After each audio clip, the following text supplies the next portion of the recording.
এই ঘোষণাপত্র দেওয়া নিয়ে এত কিছু হয়ে গেল, আমরা কিছুই জানলাম না যে গতকালকে কেন ঘোষণাপত্র দেওয়া হয় নাই। সবাই অনেক আগ্রহ নিয়েছিল যে কেন্দ্রীয় শহীদ মিনার থেকে ঘোষণাপত্র দেওয়া হবে, দেওয়া হয় নাই। ডক্টর মোহাম্মদ ইউনূসের সরকার বলল তারাই দেবে। এটার বিরোধিতা কে করছিল?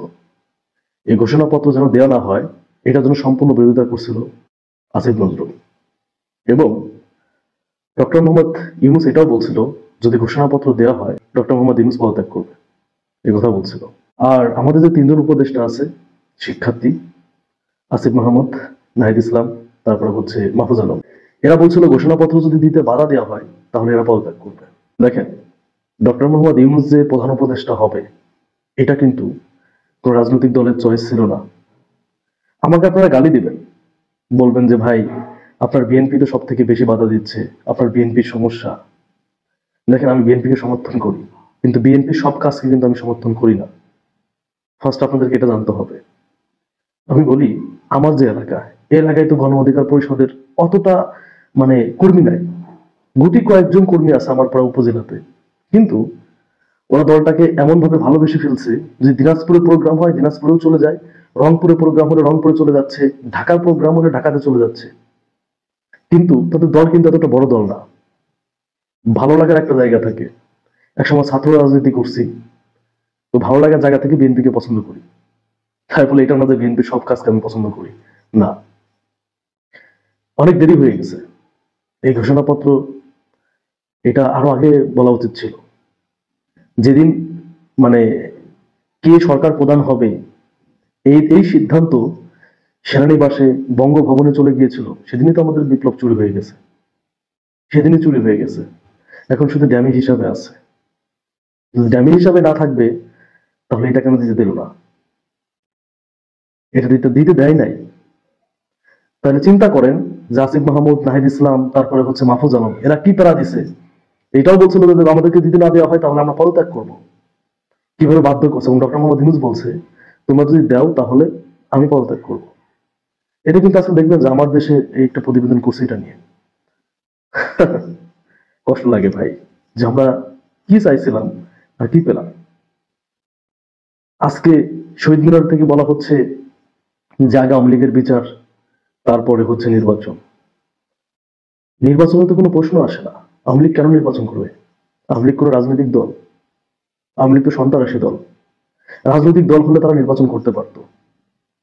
তারা তো রাজনৈতিক দল না, তারা তো গণতন্ত্র বিশ্বাস করে না। একটা গণতান্ত্রিক দেশেই তো নির্বাচন হয়। আওয়ামী লীগ কি গণতন্ত্র বিশ্বাস করে? আওয়ামী লীগের নির্বাচনের প্রশ্ন কেন আসবে? আওয়ামী লীগ কি? আওয়ামী লীগ হচ্ছে সন্ত্রাসী দল। সন্ত্রাসী দল তো নির্বাচন করতে পারে না। যারা লাস্ট 15.5 বছর বাংলাদেশের মানুষের কাছে গণতন্ত্র কেড়ে নিছে, ভোট অধিকার কেড়ে নিছে, তারা এবার নির্বাচনে আসবে? এটা হাস্যকর। আমি এটার বিরোধিতা করি।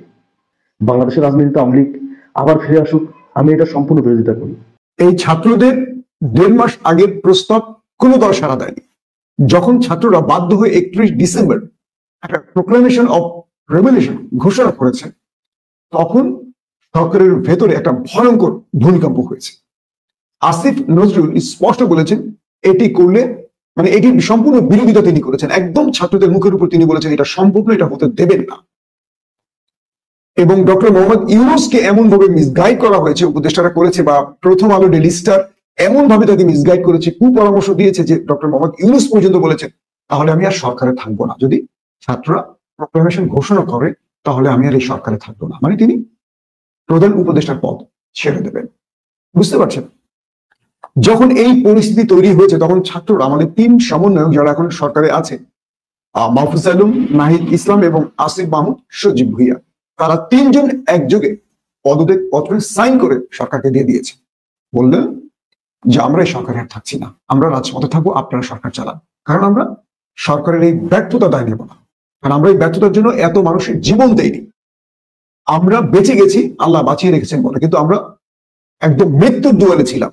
এবং আমাদের ডাকে এই দেশে 1.5 লক্ষ মানুষ আহত হয়েছে, 20,000-এর অধিক আহত, গুরুতর আহত শুধু না, পঙ্গুত্ব বরণ করেছে, 2,000-এর অধিক মৃত্যুবরণ করেছে। এখনো অজানা বহু শহীদ রয়েছে যাদের তালিকায় হয়নি, যাদেরকে সরকার বিভিন্ন ভাবে কবর দিয়ে ফেলেছে।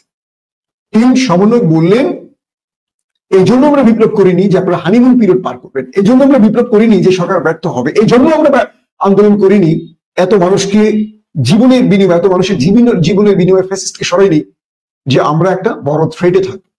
কারণ এই যে রাষ্ট্র ব্যবস্থা বা এই কাঠামো যে কোনো সময় যে কোনো দল তার স্বার্থে এটাকে অবৈধ করে আমাদের ফাঁসির কাজটা ঝুলিয়ে দেবে। যখন 3 ছাত্র সমন্বয়ক মাহফুজ, নাহিদ এবং আসিফ একযোগে পদত্যাগ পত্রে সিগনেচার করে ইউনূস সরকারকে দিয়ে দিলেন, তখন ইউনূস সরকার বাধ্য হলেন এই প্রোক্লামেশন মেনে নিতে। তখন তিনি বললেন ওকে, তাহলে সরকার একটা প্রোক্লামেশন জারি করবে।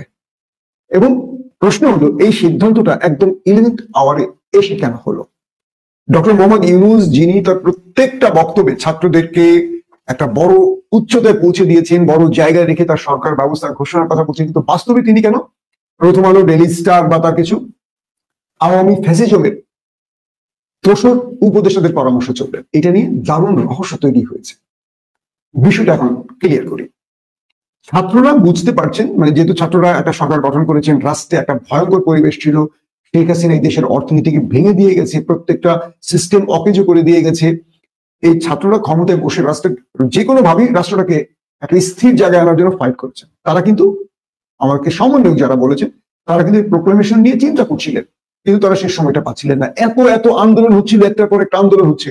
এখান থেকে আনসার লীগ, ওখান থেকে গার্মেন্টস লীগ, ওখান থেকে হকার লীগ, সেখান থেকে রিক্সা লীগ, ওখান থেকে অটো রিক্সা লীগ। বাংলাদেশে প্রতিদিনই যে একটার পর একটা আন্দোলন তৈরি হচ্ছিল, ছাত্ররা এগুলো মোকাবেলা করতে হিমশিম খেয়ে যাচ্ছিল।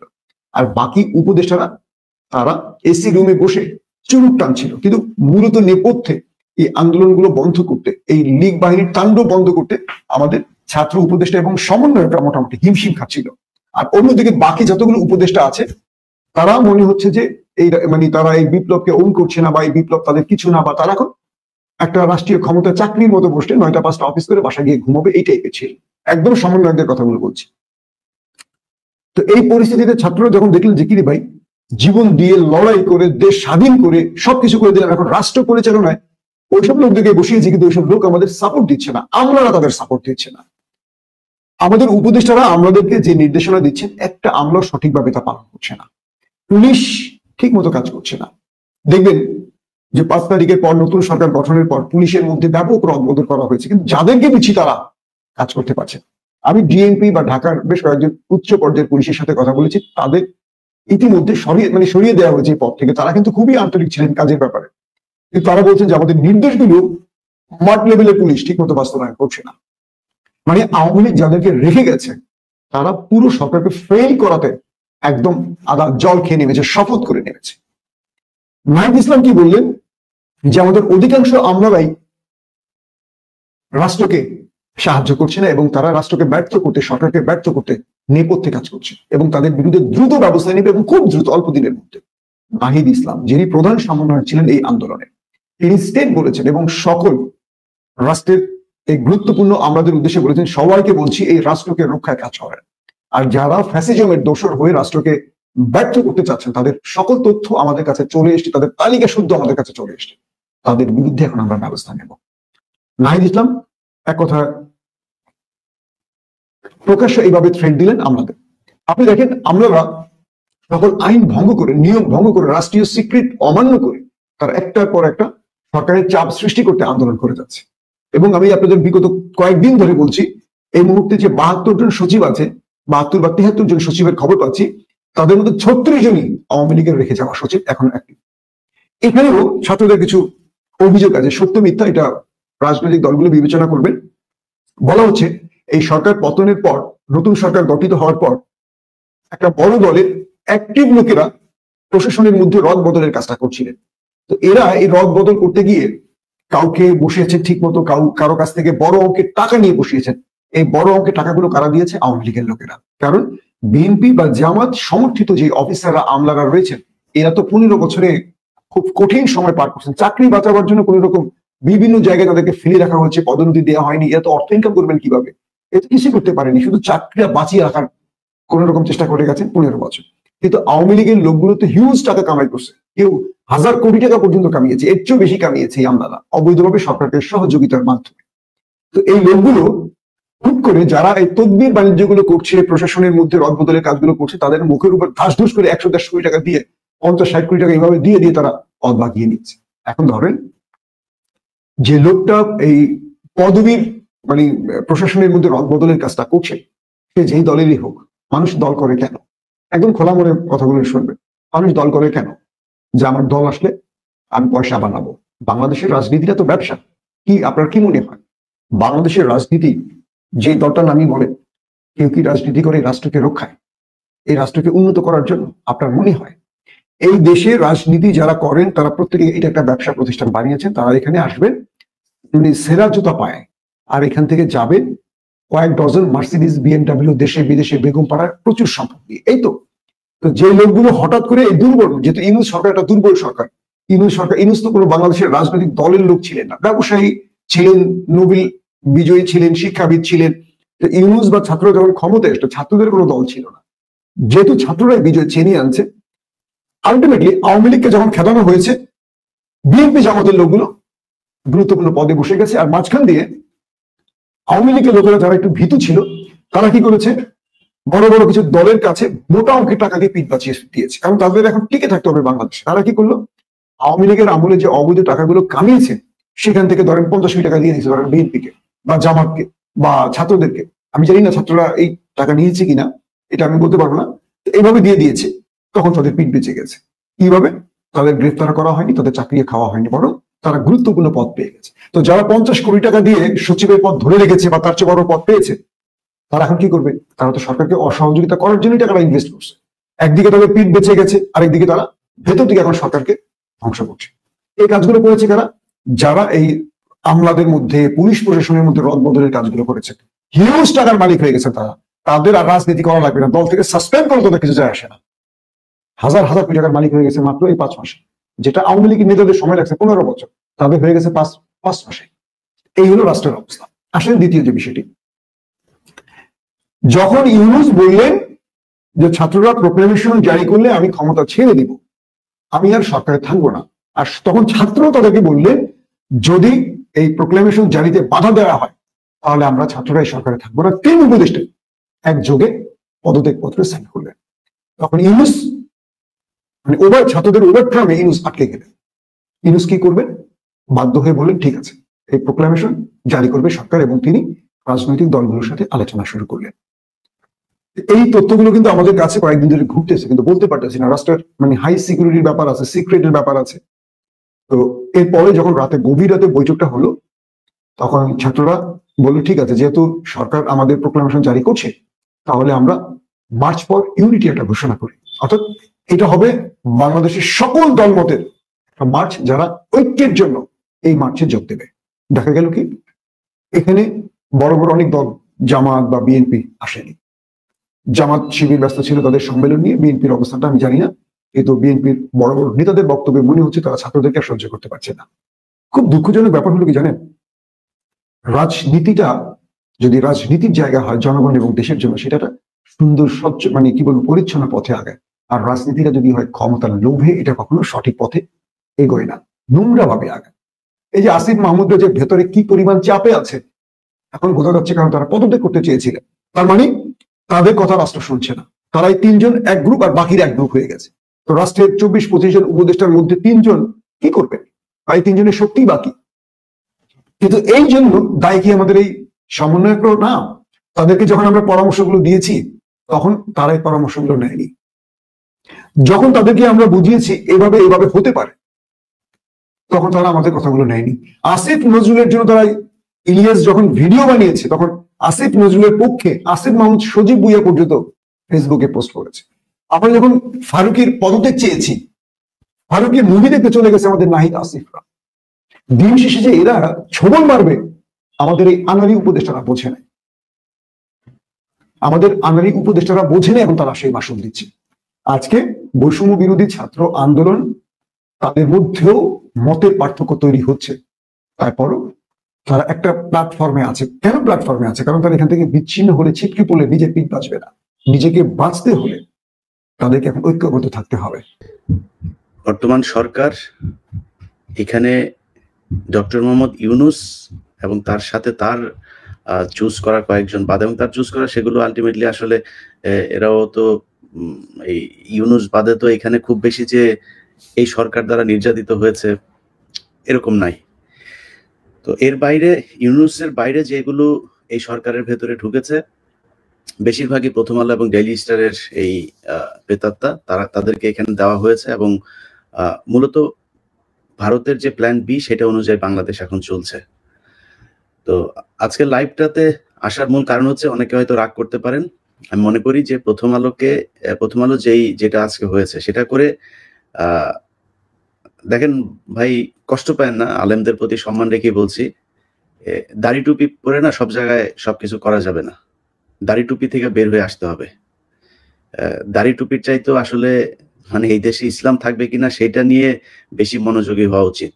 তো এরা যেটা করে সেটা হচ্ছে যে দাড়ি টুপিকে দেখিয়ে ইন্টারন্যাশনালি কিছু সুযোগ সুবিধা নেওয়ার চেষ্টা করে এবং এটাকে বোঝানোর চেষ্টা করে যে এটা হচ্ছে ফান্ডামেন্টালিস্ট একটা কান্ট্রি হয়ে যাচ্ছে, আমেরিকা ইউরোপ এইসব দেশকে ভয় দেখায়। তারপরে যে ভয় এই প্রথম আলো সেই 2007 সাল থেকে দেখায় আসছে। তো বেসিক্যালি প্রথম আলো এবং ডেইলি স্টার এগুলো ভারতের টাকায় চলে এবং ভারত এদেরকে এই দেশে পয়দাই করেছিল এই কাজটা করার জন্য। এই মুহূর্তে প্রথম আলো এবং ডেইলি স্টার জঙ্গিদের নিয়ে কোনো কথা বলছে না। গেল 4 মাসে বাংলাদেশে আর কোনো জঙ্গি পাওয়া যাচ্ছে না, কোনো জঙ্গি হামলাও হচ্ছে না, কোনো জঙ্গি মারাও যাচ্ছে না, হলি আর্টিজেন হচ্ছে না, কোনো কিছুই হচ্ছে না। এর কারণ কি? এটা মাথায় নিতে হবে। অতএব প্রথম আলো ডেইলি স্টার এখন চুপচাপ আছে, এর মানে এরা চুপচাপ থাকবে তা না। কারণ এদের যেসব লোকজন সবখানে, এই আসিফ নজরুল থেকে শুরু করে প্রতিটা জায়গায় এদের লোক এরা এখন চুপচাপ করে বসাচ্ছে। আপনি প্রথম আলোর সামনে যেটা হয়েছে দেখেন, এটা যদি কালকে আসিফ নজরুলের বাসা ঘেরাওয়ের কর্মসূচিও দেওয়া হতো না, এত পুলিশ আসতো না, এত গ্যাঞ্জাম করতো না। সো এটা বুঝতে হবে, প্রথম আলো ডেইলি স্টার কালবেলা এগুলো হচ্ছে বাংলাদেশের রয়ের অফিস, রয়ের শাখা, এখানে এদেরকে দিয়ে অনেক কিছু করানো। আপনি কয়েকদিন আগের একটা ঘটনা যদি দেখেন, যারা মনে করছেন প্রথম আলো সপ্তাহখানেক আগে হারুন ইজার সাহেবকে ফোন করেছেন, হারুন ইজার সাহেবকে ফোন করে তারা দুঃখ প্রকাশ করেছেন, দুঃখ প্রকাশ করে তারপরে বলছেন যে আমরা তো আগে এইসব ভুল হয়েছে, এখন আর আমরা তো এগুলো করছি না, আপনারা আমাদেরকে মাফ করে দেন। আচ্ছা, মাঝখানে খালেদ সাইফুল্লাহর বাসায় পুলিশ পাঠিয়ে তাকে একটা 1 লাখ টাকার বান্ডেল সেটা নিয়ে খুব টানা হেঁচড়া করে তারপরে তাকে কিছু টাকা বোধহয় দিয়েও এসে পরে। তো এটা করে তাদের মানে খালেদ সাইফুল্লাহর ব্যাপারে আবার কিছু ঘটনা আছে, উনি যখন আটক হয়েছেন ওর কাছ থেকে কিছু টাকা ওনার পকেটে ছিল, সেই টাকা উনি ভারতের ভিসার জন্য গিয়েছিলেন, তো ওই টাকা আপনার ডলার করার জন্য কিছু টাকা পকেটে ছিল, সম্ভবত 2 লাখ না কত লাখ টাকা, আমার সঠিক মনে নাই। সেই টাকাগুলো পুলিশ নিয়েছিল। তো তাদের কাছে গিয়ে এখন সেই টাকা ফেরত দিতে চাচ্ছে, প্রথম আলো পুলিশ এদের ব্যাপারে কোনো কথা না বলার জন্য মাপ চাচ্ছে।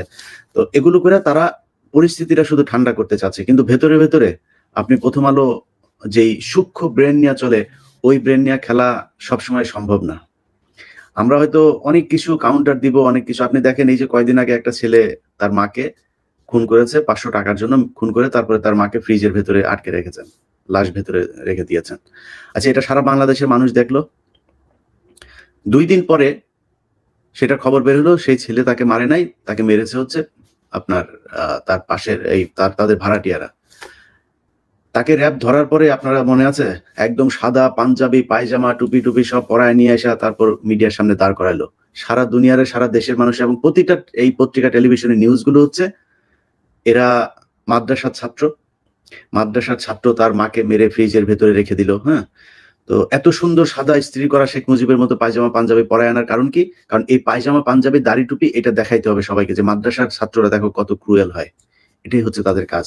আর সাংবাদিক এই যে ডিবিসি, আপনার সমকাল, ইত্তেফাক, ওইদিকে প্রথম আলো, ডেইলি স্টার, তারপরে কালবেলা, এদের সাথে আপনার এখনো পর্যন্ত এই যে 71 টেলিভিশনে আপনার পারভেজ খান, তারপরে এই মঈন মিজান, এরা হচ্ছে গিয়ে এদের একটা চক্র আছে 71 টেলিভিশনে এখনো পর্যন্ত। এরা জেলখানায় এই যে তাদের মুজাম্মেল বাবু থেকে যারা জেলখানায় কয়েদি হিসাবে আছে, তাদের টেলিফোন, তাদেরকে মেয়ে সাপ্লাই দেয়া, তাদের টাকা পয়সা, বাড়ি থেকে খাওয়া দাওয়া সবকিছু করানোর জন্য 71 টিভির আপনার এই মাইক্রোফোন আর আইডি কার্ড ব্যবহার করে তারপর জেলার টেলার এদেরকে ব্যবহার করছে। এই মুজাম্মেল বাবুকে সবকিছু করছে 71 টিভির এই যে এই মঈন মিজান, তারপরে হচ্ছে গিয়ে পারভেজ খান টান, এই যে কয়েকজন আছে এখনো, এরা কারা আছে ওইখানে আপনার যতটুকু জানি যে শফিক ভাই ওই জায়গায় বোধহয় আছেন। আমি মনে করি যে গোয়েন্দা সংস্থা, তথ্য মন্ত্রণালয়ের যারা আছেন তাদের উচিত শফিক ভাইকে ডাক দিয়ে তারপর জিজ্ঞেস করা, ভাই এখানে আর কারা আছে। আমার মনে হয় শফিক ভাইকে যদি এটার দায়িত্ব দেওয়া হয় সে তাহলে এদেরকে বের করতে পারে। সো এই যে কাজগুলো করা হচ্ছে, আপনি বিভিন্ন টেলিভিশন থেকে কেউ কেউ চাকরি যাচ্ছে, সেই চাকরি যাদের যাচ্ছে তাদেরকে আবার সময় টেলিভিশন জায়গা করে দিচ্ছে। সময় টেলিভিশনে এখনো পর্যন্ত নিউ ইয়র্কে যে কিনা ছাত্র আন্দোলনে সরাসরি ছাত্রদের বিরুদ্ধে অবস্থান নিয়েছিল, এইখানে পর্যন্ত সে ছাত্ররা তাকে আপনার তাড়া করেছিল এই টাইম স্কোয়ারে, তাকে এখনো পর্যন্ত সময় টিভি রেখে দিয়েছে। কমল দে এখনো পর্যন্ত সময় টিভিতে কাজ করে। তারা কাউকে বাদ তো দেয় নাই, বরং সময় টেলিভিশন যারা যারা এই আপনার আওয়ামী মানে মনোভাবাপন্ন তাদেরকে বিভিন্ন টেলিভিশন থেকে বাদ দেওয়ার পরে সময় টিভি তাদেরকে এই টেলিভিশনে এনে জায়গা দিচ্ছে। এই হচ্ছে গিয়ে বর্তমানে বাংলাদেশের গণমাধ্যমের কাজ। সো তারা এই ধরনের দাড়ি টুপি খুব মানে কি বলবো, যেটা মানে অর্গানাইজ একটা ওয়েতে মানুষকে দেখানোর চেষ্টা করছে যে আপনার দাড়ি টুপিওয়ালারা মাকে খুন করে ফেলতে পারে, তার মানে এরা হচ্ছে বিশাল আকারে ক্রুয়েল। এইভাবে আমাদেরকে মানে জিম্মি করে রাখা হয়েছে। আপনি মাইকেল চাকমা, এই যে আয়না ঘরের কথা বলা হয় না, এখানে যতজন আটক ছিল এর মধ্যে যদি বলেন যে কাউকে আটক রাখা উচিত ছিল, একমাত্র মাইকেল চাকমা। এই মাইকেল চাকমা বের হওয়ার পর থেকে প্রথম আলো, ডেইলি স্টার, এরা তাকে নিয়ে একটার পর একটা হাজার হাজার পাহাড়ি বাঙালি যারা থাকে সে বাঙালিদেরকে হত্যার এই কারিগর হচ্ছে এই মাইকেল চাকমা। যতজন বের হয়েছে আয়নাগর থেকে, আপনি প্রথম আলো, ডেইলি স্টারে দেখেছেন যে এই জনাব আজমির নিতে বক্তব্য নিতে, হাসিনুরের বক্তব্য নিতে দেখেছেন, মেজর সুমনের বক্তব্য নিতে দেখেছেন? কারোর বক্তব্য নেওয়া হয় নাই। শুধুমাত্র এই মাইকেল চাকমার একটার পর একটা বক্তব্য নেওয়া হচ্ছে। এখন ধরেন হইতে পারে আমরা এই যে সমালোচনাগুলো করছি না, প্রথম আলো তো ধরেন তারা তো মানে বুদ্ধি ছাড়া লোকজনরে তো আর টাকা দিয়ে কেনে নাই। দেখবেন খুব সুন্দর সুন্দর করে কথা বলতে পারে, চেহারাটাও একটু মোটামুটি মানুষ দেখলে মায়াবী মনে হয়। এই যে প্রথম আলোর মতিউর রহমান, মাহফুজা নাম, কি সুন্দর চেহারা, তাই না? এদিকে আসিফ নজরুল কি সুন্দর করে কথা বলে, 2 মিনিটে মেয়ে পড়াইতে পারে। তো এই যে আসিফ নজরুলদের মতো এরকম জিনিসকেই তারা বাই করে। সো মেধা তো কেনে তারা। তো এদেরকে আপনার সুন্দর করে এখন কথা বলাবে, আপনাদের মনে হবে যে প্রথম আলো, ডেইলি স্টার এরা বোধহয় ভালো হয়ে গিয়েছে। এখন আবার আরেকটা কথা বলা হচ্ছে প্রথম আলোকে মাপ চাইতে হবে। মাপ চাওয়া চাই না। আমি মনে করি আজকের এই যে আন্দোলনের পরে আমি যারা আন্দোলন করেছে আমি তাদেরকে বলবো যে ভাই খুব মাথা ঠান্ডা রেখে তারপরে প্রথম আলোর সাথে ডিল করতে হবে। 1 নাম্বার হইছে, আমি আপনাদের আবারও বলছি, আমার এটা মিসকোট করার কোনো সুযোগ নাই। দাড়ি টুপি পরেন, দাড়ি টুপি পরা সুন্নত, কোনো সমস্যা নাই, কিন্তু এইটা দিয়ে যেন আপনার মানে এই দেশে ইসলাম পালন করাটাকেই ঝুঁকিপূর্ণ করে তুলতে না পারে। এই গেল 15 বছর যেটা তারা করেছে। সো আপনাদেরকে কৌশলী হইতে হবে। এই প্রথম আলোর সামনে দাড়ি টুপি পরে আমি মনে করি এরকম করার চাইতে আপনাদের যে আলেমদেরকে এই 15 বছর ধরে প্রথম আলো এবং ডেইলি স্টারের এই কলাম এবং তাদের যে সিন্ডিকেটের মধ্যে যে পুলিশ ছিল, যে সাংবাদিকরা ছিল, তাদের নামে আমরা যেটা করছি, আমরা কয়েকজন আলেমকে দিয়ে এটা করাচ্ছি, তারা এইভাবে মামলা করছে। মামলা যদি কোথাও কোনো থানা না নেয়, ওই থানা ঘেরাও করতে হবে।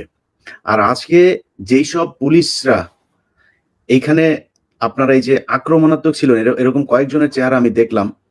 সো আপনাদের নাম ঠিকানা কালেক্ট করার চেষ্টা করা হচ্ছে, কোন জায়গায়, কোন থানায়, কোন ওসিআর, কোন সাব ইন্সপেক্টর, কোন কনস্টেবল, কারা উত্তেজনা দেখাচ্ছেন বেশি, একটারও শান্তিতে ঘুষ খাইতে দেব না। আপনারা যে কি, আপনাদের চরিত্র কি, এটা কিন্তু আমরা 15 বছরে দেখেছি। হঠাৎ করে আপনারা এই ইয়েতে গিয়া, সৌদিতে যায় হজ করে, তারপরে আগে ছিলেন, এখন মুসলমান হয়ে তারপরে রাসূলের সাহাবী হয়ে গেছেন, এটা কিন্তু আমরা মনে করি না। অতএব আমরা জানি আপনাদের চরিত্র কি। অতএব পুলিশ ভালো হয়ে যাইতে হবে, নাহলে কিন্তু পুলিশের সাথে অনেক ভালো ব্যবহার করছি, পুলিশকে অনেক সম্মান করে কথা বলছি, অনেক তেল দিচ্ছি একটু, এটা কিন্তু দেওয়া হবে না। হ্যাঁ, অতএব আলেমদের গায়ে হাত দিতে গেলে প্রথম আলোর জন্য আপনারা সর্বোচ্চ এখান থেকে সরাইতে পারতেন। তারা যদি কোনো ধ্বংসাত্মক কিছু করতো, আক্রমণাত্মক কিছু করতো, আপনি তাদেরকে ঠেকাইতে পারতেন, বাধা দিতে পারতেন। আপনার মারার সাহস কে দিয়েছে? আপনি আটক করে নিয়ে গেলেন কেন? এখান থেকে কি অপরাধ তাদের? তো এইটা আপনাদের বুঝতে হবে। যারা আন্দোলন করছেন তাদেরকে বলবো এবং আলেমদেরকে বলবো যে বিশেষ করে আপনারা প্লিজ, আপনাদের অনেক কষ্ট করেছেন, আর কিছুদিন কষ্ট করতে হবে। এগুলো করেছে এতদিন ধরে, 15 বছর ধরে, তাদের ব্যাপারে আপনাদেরকে মামলা করতে হবে এবং আইনগতভাবে তাদের মোকাবেলা করতে হবে। আইনগতভাবে খুব স্পষ্টভাবে প্রথম আলো সম্পাদক থেকে শুরু করে প্রথম আলো টিপু সুলতান, সাবিয়া আলম থেকে এই ডেইলি স্টারের গোলাম মর্তুজা